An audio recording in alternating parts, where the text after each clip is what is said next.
Well, on that topic of inflation, do you think, I mean, you belong to a government which took a lot of flack for some of the tough measures it took to pin down the inflation rate, which was in danger of getting out of hand. In fact, it got, up to 27% in the 70s. Yeah. This quantitative easing, do you think that's storing up trouble for the future?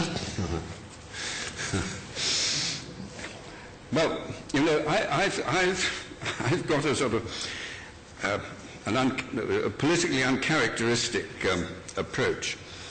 I don't think anyone actually knows the answer to these questions. I mean, I had great doubts about the boom. We all were involved in it. I'm not in any way suggesting I had a wiser approach to anything.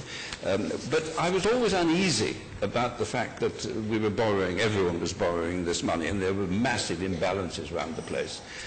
And I'm also uneasy that we may have overdone the capital write-downs that have taken place. I mean, I started off life in an accountant's office. I make that declaration, so no accountant here is offended by what I say.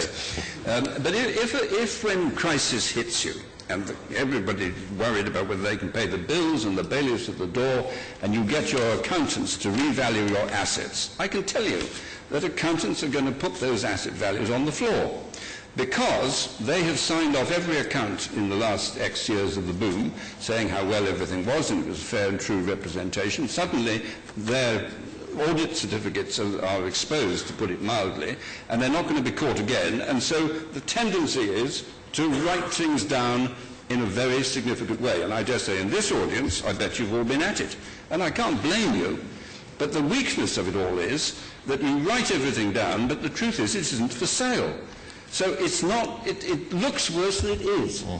But the processes of the gloom and the lack of certainty and lack of confidence, which is so endemic in the present economic situation, tends to mean that there may be a hidden asset recovery as confidence returns.